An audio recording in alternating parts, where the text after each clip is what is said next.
What happened, Spiky? You look surprised. Mrs. Coco, I visited this orchard a few weeks ago and I remember that there were flowers growing here. Now there are fruits. What happened here? Nothing's happened. It's just a natural process through which flowers turn into fruits. That sounds amazing. Do flowers lay fruits like hens lay eggs? No, Spiky. After fertilization, the ovary of a flower develops into a fruit. What's fertilization? Fertilization is the fusion of male and female gametes that occurs in the ovule of a flower. Fertilization takes place in 3 steps: the germination of pollen grains, zygote formation, and finally, embryo formation. Let's take a look at each step. The first step is the germination of pollen grains. After pollination, the pollen grains that are trapped by the stigma germinate. The pollen grows into a long pollen tube that extends down the style to enter the flower's ovary. Next, the nucleus of the pollen grain divides into 2 male gametes. Then, the pollen tube bursts and releases the male gametes inside the ovule. One of the male gamete fuses with a female gamete and forms a zygote. A zygote is a combination of a male and female gamete. The zygote divides many times before forming an embryo. An embryo is a baby plant that goes inside a seed.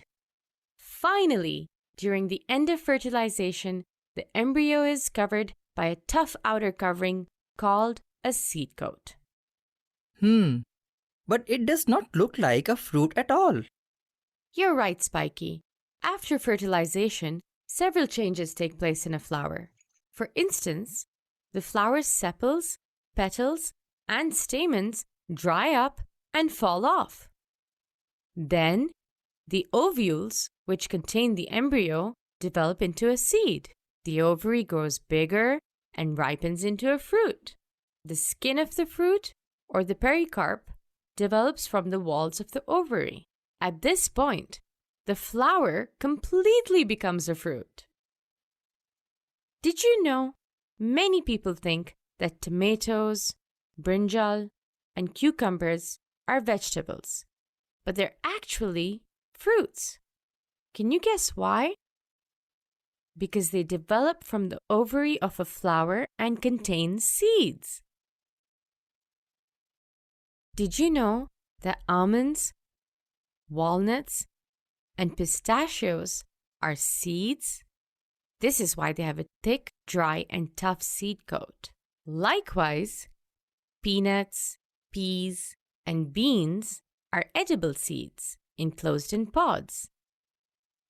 Almost all flowering plants produce fruits, but not all their fruits are edible, such as the fruit of a sunflower.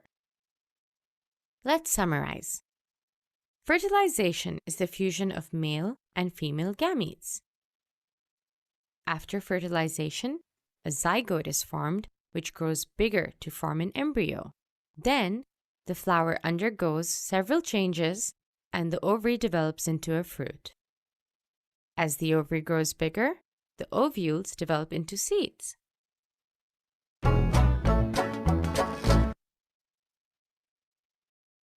Hola, me llamo Diogo Catalán y soy pintor, dibujante y profesor de anatomía artística. Con el grafito puedes reproducir una imagen.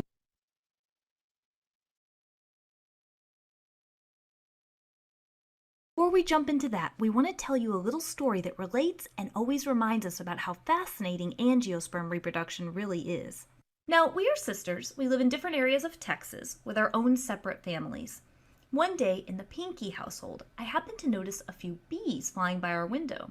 I happen to be pretty enthralled by most insects, so my family watched these bees for a while.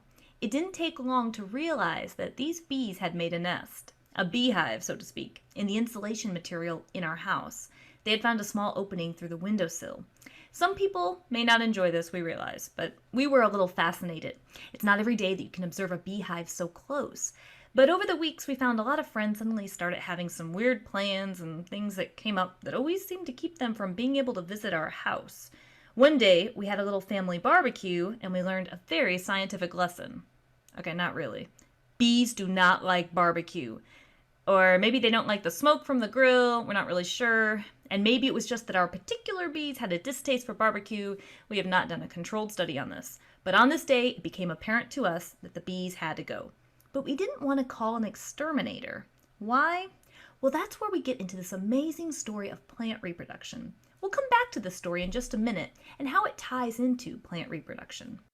Angiosperms are flowering plants, and they are some of the most successful and diverse plants around. When you think of flowering plants, you may not realize that a lot of plants actually produce flowers. Many grasses, for example, many crops, all plants that produce fruit. In fact, flowering plants all bear fruit, just maybe not the type of fruit you are thinking of. Not all fruits, if going by the biological definition, are sweet or even edible. By the biological definition, a fruit develops from the ovary of a plant, which doesn't exactly sound appetizing. Pumpkins, green beans, tomatoes, squash, these all developed from the ovary of a flowering plant. These are okay. So dear students, आपण सुरू करूया आपण आपलं lecture जे आहे ते आपण आता या प्रिव्हियस व्हिडिओमध्ये मी पाहिलं असेल की फर्टिलायझेशन प्रोसेस झाल्यानंतर अँजिओस्पर्मिक प्लांटमध्ये कशा प्रकारे फ्रूट डेव्हलप होत असतं, त्या फ्रूटमध्ये सीड कशा प्रकारे डेव्हलप होत असतं, राईट. तर आपल्याला आजचा ॲक्च्युली टॉपिक आहे, आपण काल जसं डिस्कस करत होतो की मेगास्पोरोजेनेसिस. मग मेगास्पोरोजेनेसिसमध्ये आपण पाहिलं आहे की जे काही ओव्ह्यूल आहे, या ओव्ह्यूलची डेव्हलपमेंट अँजिओस्पर्मिक प्लांटमध्ये, फ्लावरमध्ये कशा प्रकारे होत असते. यामध्ये सुरुवातीला आपण पाहिलं होते पहा की जसं की जे काही कार्पेल आहे, या कार्पेलच्या बेसला या ठिकाणी या ओव्हरीमध्ये ओव्ह्यूल्स डेव्हलप होत असतात आणि त्याचे हे सर्व काही स्ट्रक्चर्स आपण कालच्या लेक्चरमध्ये पाहिले. जसं की in the ovule you can observe the funicle, then outermost layer that is we called as the integument, and inside to the integument the basal part we called as chalaja. आणि मग सेंटरला आपल्याला असा जो काही महत्त्वाचा पार्ट आपल्याला याच्यामध्ये पाहायला मिळतो तो म्हणजे एम्ब्रियो सॅक. ओके. तर या एम्ब्रियो सॅकचे स्ट्रक्चर आपण काल पाहिलं. एम्ब्रियो सॅकमध्ये जर बघितलं तुम्ही, एम्ब्रियो सॅकची आपण डेव्हलपमेंटही पाहिली. या एम्ब्रियो सॅकमध्ये एकूण 8 न्यूक्लियस असतात किंवा 8 न्यूक्लियस सुरुवातीला तयार होतात आणि मग या 8 न्यूक्लिएटेड स्ट्रक्चरपैकी 3 न्यूक्लिय जे आहेत ते अँटीपोडल सेल म्हणून या ठिकाणी डिवाइड होतात किंवा त्या ठिकाणी त्याची डेव्हलपमेंट होते. 3 जे आहेत हे त्या 3 पैकी 2 जे आहेत हे सिनर्जिड्स म्हणून या ठिकाणी फॉर्म होतात. एक जो आहे हा एग न्यूक्लियस आणि उरलेले जे काही 2 असतात हे पोलार न्यूक्लियाय म्हणून सेंट्रल सेलला या ठिकाणी एकमेकाला अटॅच असलेले आपल्याला पाहायला मिळतात. बरोबर. या प्रकारे याची डेव्हलपमेंट होते. मेगास्पोर या ठिकाणी तयार होतो. याला मेगास्पोरोजेनेसिस असं म्हणायचं. आणि त्यानंतर मग ऍक्च्युअली ज्यावेळेला ही मेगास्पोर असेल तिकडे मायक्रोस्पोर असेल, मायक्रोस्पोरचं त्या ठिकाणी नंतर मग म्हणजे पोलन ग्रेन्सचे या ठिकाणी या प्रमाणामध्ये वेगळ्या पॉलिनेटर्सच्या साह्यानं काय होणार आहे, पॉलिनेशन होणार आहे. पॉलिनेशन झाल्यानंतर मग ऍक्च्युअली फर्टिलायझेशनची प्रोसेस सुरू होईल आणि या फर्टिलायझेशनच्या प्रोसेसमध्ये पहिली स्टेप आहे ती म्हणजे पोलन जर्मिनेशन. पोलन ग्रेन्स जे आहेत हे पोलन ग्रेन्स सुरुवातीला या ठिकाणी स्टिग्मा जो असतो या स्टिग्माच्या टीपवरती पडतात किंवा स्टिग्माच्या टीपवरती या ठिकाणी चिटकतात. चिटकल्यानंतर पोलन ग्रेन्स जे आहेत हे या ठिकाणी स्टिग्मावरती असलेल्या शुगरी लिक्विड सोल्युशनमुळे किंवा त्या मॉइश्चरमुळे या ठिकाणी जर्मिनेट व्हायला सुरुवात होते. मग आपण पोलन ग्रेनचं स्ट्रक्चर देखील आपण पाहिलं. तो जो काही पोलन ग्रेन आहे त्या पोलन ग्रेन मधली जी काही इंटाईन वॉल असते ही इंटाईन वॉल पुढे अशी पोलन ट्यूब म्हणून एक्सटेंड होत राहते आणि एक्सटेंड झाल्यामुळे किंवा ही एक्सटेंड होऊन it will grow towards the ovule. कुठल्या दिशेने वाढणार आहे, ओव्ह्यूलच्या दिशेने वाढलेली आपल्याला पाहायला मिळते. आणि मग दरम्यान या पोलन ट्यूब मध्येच जो काही जर्म न्यूक्लियस आहे या जर्म न्यूक्लियसचे 2 न्यूक्लिया फॉर्म होतात. That is we called as the male nuclei, आहे की नाही, किंवा ज्याला आपण म्हणूया मेल गॅमेट्स. असे 2 मेल गॅमेट्स या ठिकाणी तयार होतील ज्यावेळेला ही पोलन ट्यूब फॉर्म होईल त्यावेळेला. त्यानंतर काय प्रक्रिया होणार आहे आपल्याला, किंवा त्यानंतरची काय प्रोसेस आहे आपल्याला ऍक्च्युली पाहायची. Before enter to the pollen tube or entry of the pollen tube in the embryo sac, at that time you can observe these pollen tube will enter into the embryo sac by various ways. ठीक आहे नाही, या तीन वेगवेगळ्या मार्गानं ही pollen tube जी आहे ही pollen tube ovule मध्ये म्हणा किंवा एम्ब्रियो सॅक पर्यंत या तीन प्रकारे आपल्याला त्यामध्ये एंट्री करताना दिसते. ज्यामध्ये कॉमन जो टाईप आहे जास्तीत जास्त तो आहे पोरोगॅमी, बरोबर, की ज्या ठिकाणी मायक्रोपाईल एंड कडून पोलन ट्यूब जी आहे ती ओव्ह्यूल मध्ये एंट्री करते, पोरोगॅमी आपण त्याला म्हणतो. दुसरा काही प्रकार जो रेअर कंडिशन मध्ये आपल्याला पाहायला मिळतो की पोलन ट्यूब जी आहे ती काही वेळेला चलाजल एंड जी आहे या चलाजल एंड कडून एंट्री करेल आणि मग त्यानुसार मग ती एम्ब्रियो सॅक पर्यंत पोहोचेल. तर that is the rare case, that is we call chalazogamy. आणि त्याचप्रमाणे एक मेसोगॅमी जी आहे की ज्या ठिकाणी इंटिग्युमेंट बॉल जे आहे इंटिग्युमेंटच्या थ्रू ती पोलन ट्यूब जी आहे ती एंट्री करते. आता एंट्री केल्यानंतर मग काय घडामोड होणार आहे किंवा त्याच्या पुढे काय प्रोसेस होणार आहे. In this, you can observe once the pollen tubes they enter into the embryo sac through the micropylar regions. Commonly, they are enter into the embryo sac or enters into the ovule through the micropyle region, and they are enter embryo sac via one of the following route, that is in between the egg cell and one of the synergids. आता जे काय आतमध्ये embryo sack जी आहे या embryo sack मध्ये दोन synergids आहेत, मायक्रोपाईल एंडला मायक्रोपाईलच्या दिशेला तर दोन सिनर्जिड्स आणि एक पाठीमाग एग सेल आहे. तर या एग सेल आणि सिनर्जिड्स या दोन सेलच्या मधून ही पोलन ट्यूब काय करेल आतमध्ये एम्ब्रियो सॅक मध्ये एंट्री करते, किंवा in between the wall of the embryo sac and one or both the synergids. ती जी काही एम्ब्रियो सॅकची वॉल आहे ती आणि त्या सिनर्जिडच्या मधून, किंवा मग कधी कधी directly it will penetrates one of the synergids. या सिनर्जिड्सच्या थ्रू सिनर्जिड्स सेल्सच्या मधूनच डायरेक्टली याची एंट्री झाली आपल्याला पाहायला मिळते. अशा तीन वेगवेगळ्या मार्गाने पुन्हा याची आतमध्ये एंट्री होईल. त्यानंतर नॉर्मल केसमध्ये only one of the synergid will get degenerate. या दोन्ही पैकी कुठला तरी एकच सिनर्जिड या ठिकाणी जनरेट होईल. या सिनर्जिड जे आहे ते वेगळ्या प्रकारचे काही केमिकल्स या ठिकाणी सिक्रेट करत असतं, सिग्नलिंग मेकॅनिझम सिक्रेट करत असतं, while other remain intact, and in these the content of the pollen tube they are discharged in the degenerated synergids. काय होतंय, जे काही पोलन ट्यूब मधलं जे काही कंटेंट आहे, जे मेल न्यूक्लिया आहे किंवा काय आहे हे त्या ठिकाणी डिजनरेट झालेल्या सिनर्जिड्स पाशी त्या ठिकाणी काय होतंय सोडलं जातं, डिस्चार्ज होतं त्या ठिकाणी. Where the pollen tube do not grow beyond this. त्याच्या पुढे आणखी पोलन ग्रेन वाढणार नाही. पोलन ट्यूब जी आहे ती काय होणार आहे या सिनर्जिड्सच्या आणखी समोर पुढे जाऊन जर बघितलं आपण तर याच्या पुढे काही ती वाढणार नाही. पण मग पहा इथे जशी एंट्री केल्या गेल्या जसं सिनर्जीची एक सेल या सिनर्जीच्या सेलमध्ये ही थोडक्यात पोलन ट्यूब काय होणार या ठिकाणी बस्ट होणार आहे. बस्ट झाल्यानंतर या पोलन ट्यूब मध्ये जे काही मटेरियल आहे जसं की स्पर्म्स आहेत, दोन मेल गॅमेट्स आहेत, हे दोन मेल गॅमेट्स या ठिकाणी डिस्चार्ज होतील, सोडले जातील.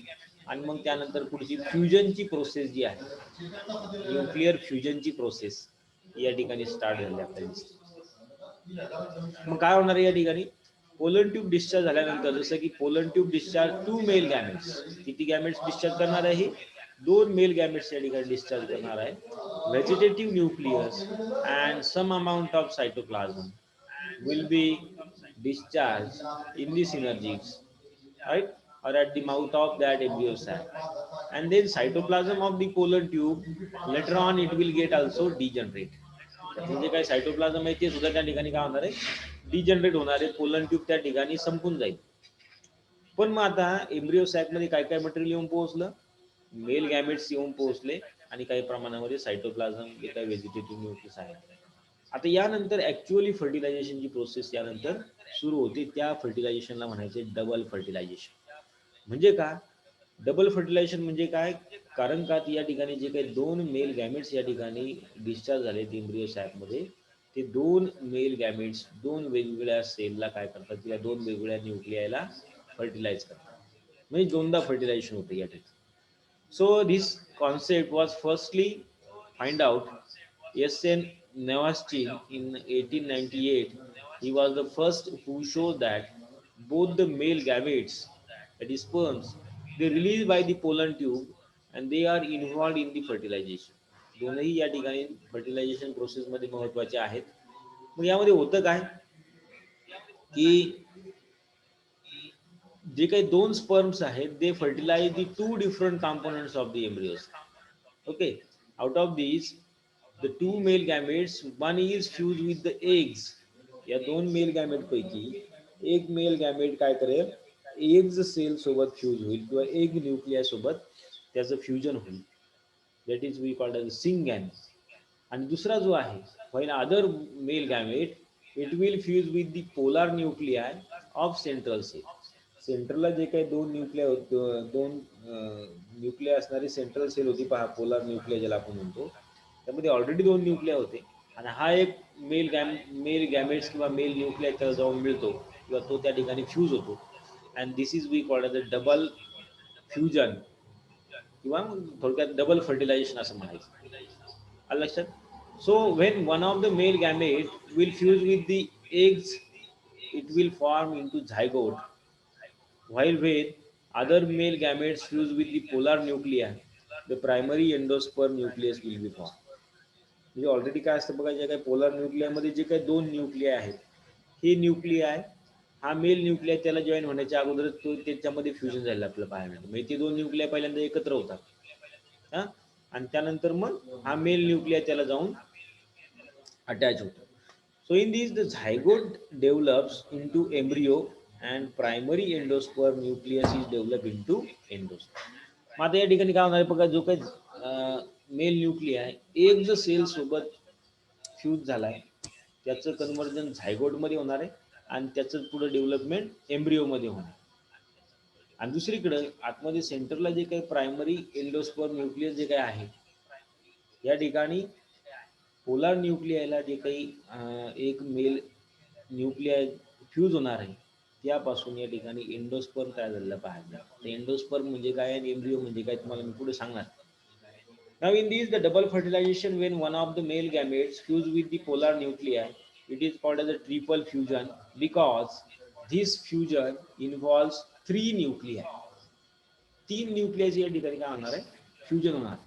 म्हणजे पहा या प्रोसेसला एकंदरीत double fertilisation and triple fusion असं म्हटलं जातं. म्हणजे काय, दोनदा फर्टिलायझेशन झालं आहे की नाही, दोन सेल सोबत या ठिकाणी मेल गॅमेट जे आहेत हे दोन सेल सोबत फर्टिलाइज झाले, फ्यूज झाले आणि फ्युजन होत असताना ॲक्च्युअली तीन वेळेला फ्युजन झालेलं आपल्याला पाहायला. पहिल्यांदा एक सेल सोबत, दुसऱ्यांदा in between the two polar nuclei आणि तिसऱ्यांदा या पोलार न्यूक्लिया सोबत मेल गॅमेट. म्हणजे असे तीनदा फ्युजन या ठिकाणी झालेलं पाहायला मिळतं. तुम्हाला पुन्हा एक वाटलं छोटासा व्हिडिओ दाखवतो मी शेवटी, त्यातून तुम्हाला लक्षात येईल की कशा प्रकारे डबल फर्टिलायझेशन आणि ट्रिपल फ्युजन या ठिकाणी होते. Now in this single nucleus of male gamete and two polar nuclei of the central cell, they are involved in the double fertilization and hence primary endosperm nucleus and later formed endosperm which is triploid. त्यामुळे सेंटरचा जो काही nucleus असतो बघा हा triploid असतो आणि zygote जो आहे तो डिप्लॉइड. झायगोटमध्ये दोन सेट आहेत क्रोमोझोमचे आता थोडक्यात, आणि सेंट्रलला जी काही सेंट्रल सेल आहे त्यामध्ये तीन सेट तयार होतील हे की नाही ट्रिप्लिकेटमध्ये. आता यामुळे काय होतं, त्यामुळे त्या ठिकाणी जे काही एंडोस्पर्म जे आहे हा या ठिकाणी जास्त मोठ्या प्रमाणामध्ये वाढतो, न्यूट्रिशियस सेल जास्त मोठ्या प्रमाणामध्ये वाढतात. Right. So in this way this double fertilisation process is takes place. काय होणार आहे याच्यामध्ये, पोलन ट्यूब ज्याप्रमाणे इथं सिनर्जिसमध्ये आली, सिनर्जिसमध्ये हे जे काही दोन स्पर्म आहेत मेल पोलन ट्यूबमध्ये असणारे हे जे काही दोन मेल गॅमेट्स आहेत ते या ठिकाणी डिस्चार्ज झाले. त्यापैकी एक जे आहे ते या ठिकाणी एग्ज सोबत काय आलं, फ्यूज झालं, फर्टिलाइज झालं. त्या एका स्पर्मने काय केलं, एग्जला फर्टिलाइज केलं, झायगोट फॉर्म. ठीक आहे. दुसरा जो आहे तो या ठिकाणी सेंटरला असलेला जे काही पोलार न्यूक्लिया होती, ह्या पोलार न्यूक्लिया दोन्ही पहिल्यांदा एकत्र झाले आणि त्याला नंतर ह्या एका मेल गॅमेटने काय केलं, फर्टिलाइज केलं. That is we called double fertilisation. आणि तीनदा फ्युजन झालं बघा, इथे एकदा, इथे यांचं दोनदा आणि या दोन्ही सोबत हा तिसरा जो भेटला याचा तिसऱ्यांदा. त्यानुसार हा 3 सेट या ठिकाणी क्रोमोझोम्सचे किंवा न्यूक्लियसचे तयार झाले. It means 3 chromosome set will be form, triploid nature. मग आता यानंतर मग होणार काय पुढं की in the double fertilisation 2 different fusions will be take place. One male gamete plus eggs, they will fuse and zygote will be produced, which later on develop into embryo. या zygote पासून एम्ब्रियो कसा develop होतो हे आपल्याला पुढे पाहायचं आहे. पण यापासून थोडक्यात एम्ब्रियो तयार होतो. बघा, जो काही सीड मध्ये एम्ब्रियो असतो हा एम्ब्रियो या झायगोट पासून तयार झालेला आहे. त्याच्या पुढं दुसरा जे काही मेल गॅमेट आहे हा मेल गॅमेट सेंट्रलच्या पोलार न्यूक्लियस सोबत फ्यूज होईल. बरोबर, सेंट्रलच्या पोलार न्यूक्लियस सोबत फ्यूज होईल and primary endosperm nucleus will be form which eventually develop into endosperm. त्यापासून एंडोस्पर्म तयार होतात. एंडोस्पर्म आणि एम्ब्रियो म्हणजे काय तुम्हाला एक थोडक्यात सांगतो. एखादं सीड असेल बघा, या सीड मध्ये समजा आता या आकाराचं हे सीड आहे. बरोबर, सीड कोट असतो त्याच्यावरती, बाहेरून एक टर्फल असते आणि या ठिकाणी अशी एक नॉच असते. या नॉचच्या आतमध्ये जर तुम्ही बघितलं तर असा हा एम्ब्रियो आहे. हा एम्ब्रियो आहे की ज्याचं एक टोक आहे रॅडिकल, एक टोक आहे फ्ल्युम्युल. रॅडिकल जे ते रूट मध्ये डेव्हलप होतं, फ्ल्युम्युल जे ते शूट मध्ये डेव्हलप होतं आणि थोडेसे कॉटिलिडोनस लीव्ज आपल्याला याच्यावरती पाहायला भेटतात, फोलिओ टाईप. पण मात्र हा झाला एम्ब्रियो. हा जो काही बारीकसा पार्ट आपल्याला पाहायला मिळतो तो काय एम्ब्रियो आहे. आणि हे उरलेलं जे काही मटेरियल असते हे सगळं काही न्यूट्रिशियस मटेरियल असतं बघा, जसं शेंगदाण्यामध्ये असेल किंवा कुठल्याही बाकीच्या इतर याच्यामध्ये, कुठल्याही सीडमध्ये हे जे काही मोठ्या दोन पाकळ्या असतात ज्यामध्ये मोठ्या प्रमाणामध्ये प्रोटीन्स असते, शुगर, कार्बोहायड्रेट असतात, की जे पर्टिक्युलरली आपण अन्न म्हणून हे वापरतो, या मटेरियलला म्हणायचे एंडोस्पर्म. कारण का हा एंडोस्पर्म जो असतो हा एंडोस्पर्म बेसिकलीच न्यूट्रिशियस असतो. जास्त त्याच्यामध्ये न्यूट्रिएंट असतात, जास्त प्रमाणामध्ये प्रोटीन्स असतात, जास्त प्रमाणामध्ये कार्बोहायड्रेट असतात. कारण का हाच एंडोस्पर्म जो आहे हा एंडोस्पर्म या एम्ब्रियोला या ठिकाणी नरिशमेंट प्रोव्हाइड करतो. म्हणजेच काय तर न्यूट्रिएंट प्रोव्हाइड करतो जोपर्यंत हे सीड जे आहे हे पुढे जाऊन जर्मिनेट होत नाही, त्यापासून प्लांट तयार होत नाही तोपर्यंत त्याची एक व्हायबिलिटी दिलेली असते. वर्षभर 2 वर्ष साधारणतः एक generally. It again depends on type of seeds. म्हणून पहा, आपण जे काही बी आता सोयाबीन काढलं, तुम्ही तूर काढली, पण ही मात्र पुढच्या वर्षीपर्यंत आपण ठेवू शकतो आणि पुढच्या वर्षी लावल्यानंतर पुन्हा या बिया ज्या आहेत यांच्यापासून हे जर्मिनेशन होऊन पुन्हा प्लांट तयार. पण मग मात्र आता त्याला जे काही 4-6 महिने आपल्याला स्टोअर करायचं, त्या दरम्यान कोणत्याही प्रकारचं पाणी, कोणत्याही प्रकारचं काही कोणतेही वातावरण त्याला मिळत नाही, तरी देखील ते जिवंत राहतात. याचा अर्थ काय, यामधला एम्ब्रियो या ठिकाणी जिवंत आहे आणि या एम्ब्रियोला एंडोस्पर्म कडून न्यूट्रिशन मिळत राहते. तर अशा प्रकारे आता हा जो काही एंडोस्पर्म आहे या एंडोस्पर्मला फार मोठ्या प्रमाणामध्ये त्या ठिकाणी मोठ्या याने सेल्स ज्या आहेत त्या किंवा न्यूट्रिएंट मोठ्या प्रमाणामध्ये तयार करायचे असतात किंवा जास्त प्रमाणामध्ये न्यूट्रिशियस त्याला व्हायचं असते. म्हणून या ठिकाणी ट्रिपलेट नेचर या ठिकाणी नॅचरली तयार झालेलं पाहायला. पॉलीप्लॉइडी ऑटोमॅटिकली या ठिकाणी तयार होते. So in both the product they are important for the development of seeds, that is embryo and endosperm, where the endosperm is nutritious or nutritive tissue which provides nutrition to the developing embryo. है की नाही, जो काही develop होणारा embryo आहे या एम्ब्रियोला develop होताना आणि त्याचबरोबर त्याला पूर्णपणे जोपर्यंत जर्मिनेशन होत नाही तोपर्यंत त्याला नरिश करण्याचं काम हे एंडोस्पर्म करत असतं. Then due to the fusion of polar nuclei and male gamete, endosperm is produced which provide necessary energy for the development of embryo, and the embryo of angiosperm is significant in having its own nutritive tissues. स्वतःच्या ह्या काय आहेत nutritive tissue आहेत. Endosperm हे nutritive tissue त्या एम्ब्रियोच्या बाजूला आपल्याला पाहायला मिळतं.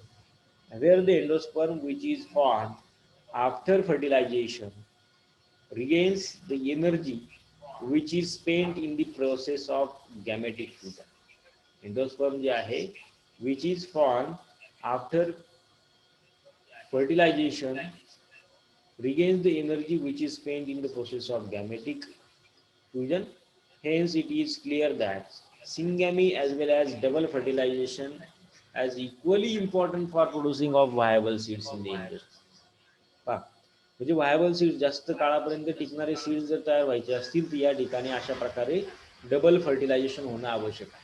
म्हणजे नुसता एम्ब्रिओ फॉर्म होऊन उपयोग नाही, त्या एम्ब्रिओला टिकून राहायचं असेल तर त्या ठिकाणी त्यासोबत एंडोस्पर्म देखील डेव्हलप होणं आवश्यक आहे. एंडोस्पर्म देखील तयार होणं आवश्यक आहे आणि तो जर तयार झाला तरच एम्ब्रिओ जो आहे तो त्या सीडमध्ये प्रिझर्व राहू शकतो. त्यामुळे डबल फर्टिलायझेशन होणं आवश्यक आहे सीड व्हायबल सीड तयार होण्यासाठी. इथे दिले बघा आता पुन्हा एंडोस्पर्म म्हणजे काय, एम्ब्रिओ म्हणजे काय. तर endosperm which is the nutritive tissue which provides nourishment to the development of embryo, and out of these two male gametes one will fuse with the eggs. It will form zygote. It will form zygote and other fuse with the polar nuclei to form the primary endosperm nucleus. In this the fusion of male gamete with the polar nuclei, it is called as double fertilization or triple fusion. So in the primary endosperm, nucleus is divided and endosperm is formed. The endosperm in angiosperm which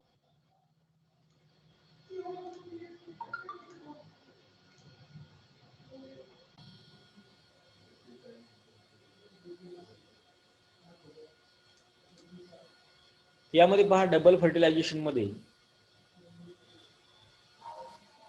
आपल्याला साधारणतः याप्रमाणे seed formation आपल्याला याच्यामध्ये झालेलं पाहायला मिळतं. म्हणजे कसं होणार आहे पहा, थोडक्यात या डायग्राम म्हणून तुम्हाला लक्षात येईल काय कसं कशा प्रकारचं स्ट्रक्चर आणि कशा प्रकारची डेव्हलपमेंट होत असते. एका बाजूने आपण बघितलं मायक्रोस्पोरोजेनेसिस होतं, एका बाजूने बघितलं आपण मेगास्पोरोजेनेसिस होतं. मायक्रोस्पोर म्हणजे पोलन ग्रेन्स या ठिकाणी तयार होतात, मेगास्पोरोजेनेसिस म्हणजे या ठिकाणी ओव्ह्यूल फॉर्मेशन होईल. मग हे जे काही पोलन ग्रेन्स आहेत हे पोलन ग्रेन्स याप्रमाणे स्टिग्मावरती ट्रान्सफर होतात. स्टिग्माच्या थ्रू पोलन ट्यूब याप्रमाणे तयार होते आणि ही पोलन ट्यूब जी आहे ती अशी ओव्ह्यूल पर्यंत किंवा मेगास्पोर पर्यंत येऊन पोहोचल्यानंतर मग या ठिकाणी डबल फर्टिलायझेशन होईल. राईट, डबल फर्टिलायझेशन झाल्यानंतर मग त्याच ओव्ह्यूलचं कन्व्हर्जन सीडमध्ये झालेलं आपल्याला पाहायला. ओके, हे जे काय ओव्ह्यूल्स आहेत या ओव्ह्यूलचं कन्व्हर्जन कशामध्ये झालं, सीडमध्ये झालं आणि ह्या सीडच्या बाहेरून जे काय आवरण तयार होईल त्याला म्हणायचं फ्रूट. म्हणजे ओव्हरी जी आहे ही ओव्हरी जशीच्या तशी फ्रूटमध्ये कन्व्हर्ट होत असते आणि त्याच्या आतमध्ये याप्रमाणे ओव्ह्यूल जे आहे या ओव्ह्यूलचं सीडमध्ये कन्व्हर्जन होतं की ज्या सीडमध्ये याप्रमाणे एम्ब्रिओ आहे आणि त्याला न्यूट्रिशन प्रोव्हाइड करण्यासाठी सराउंडिंगला काय आहे, एंडोस्पर्म. तर हा एंडोस्पर्म जो असतो तो मल्टिपल सेलपासून तयार झालेला असतो आणि ज्याला आपण म्हणूया की न्यूट्रिशियस असतो, त्यामध्ये मोठ्या प्रमाणामध्ये न्यूट्रियंट्स असतात. राईट, यामध्ये बघा आता on the basis of the development endosperms has a different types. या एंडोस्पर्मचे काही काय आहेत टाइप्स आहेत, 3 टाइप्स आपल्याला दाखवलेले पाहायला मिळतात आणि नंतर मग काही एम्ब्रिओचे सुद्धा काही आपल्याला टाइप्स आपल्याला या ठिकाणी पाहायला मिळतात. आता हे एम्ब्रिओ आणि एंडोस्पर्मचे जे काही टाइप्स आहेत थोडेसे व्हास्ट आहेत, आपण हे नेक्स्ट लेक्चरमध्ये पाहूया. पण तुर्तास तुम्हाला मला जे काही डबल फर्टिलायझेशनची ऍक्च्युअली प्रोसेस जे काही दाखवायची ती या ठिकाणी मी दाखवते एका व्हिडिओच्या माध्यमातून.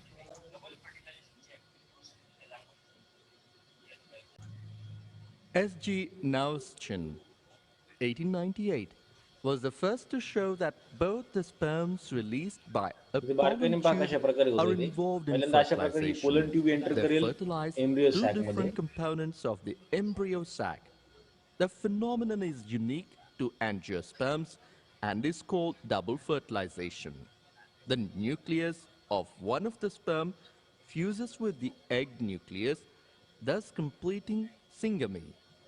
This results in the formation of a diploid cell, the zygote. The other male gamete moves towards the two polar nuclei located in the central cell and fuses with them to produce triploid endosperm nucleus. As this involves the fusion of 3 haploid nuclei, it is termed as triple fusion.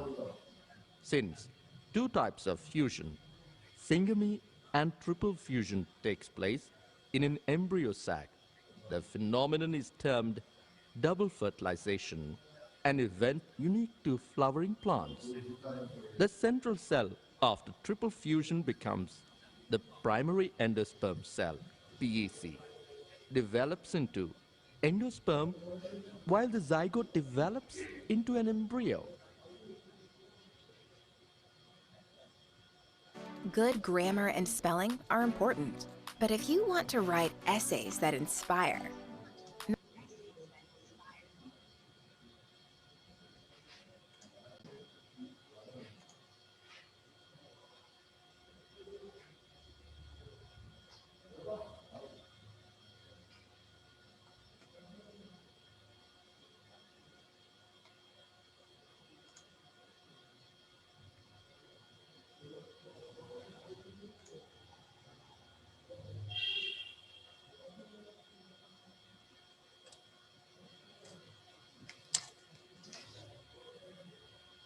Flowering plants undergo a unique reproductive process where there are two fertilization events.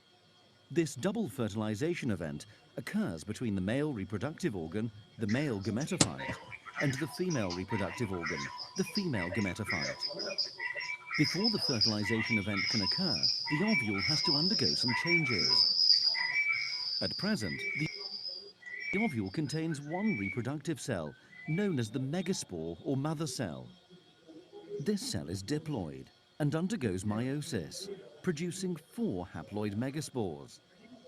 In the majority of species, 3 of these megaspores degenerate, leaving only 1 surviving megaspore. This surviving megaspore expands and undergoes 3 rounds of mitosis to produce 8 haploid nuclei.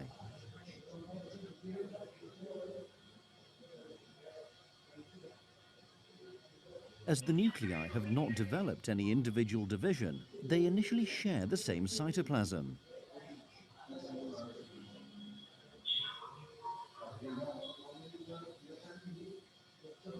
This complete structure is known as the embryo sac. Within the established embryo sac, cell walls begin to form between most of the nuclei. 3 cells named antipodal cells form opposite the opening of the ovule, known as the micropyle. Another 3 cells form above the micropyle. 2 of these are synogids, and the other is the egg cell. This leaves 2 nuclei in the center of the ovule. These central nuclei remain together in one large cell. It is the egg cell and this central nucleate cell which will eventually become part of the double fertilization event. In order for the double fertilization event to occur, the male gametes, the sperm, must travel from the anther to the embryo sac within the female reproductive organ. The pollen grain contains 2 main cells. A cell named the tube cell makes up the bulk of the pollen grain, and the sperm cell, which at this stage is known as the generative cell.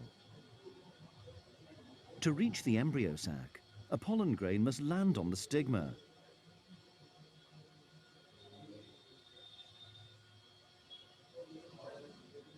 Once landed, it begins to germinate.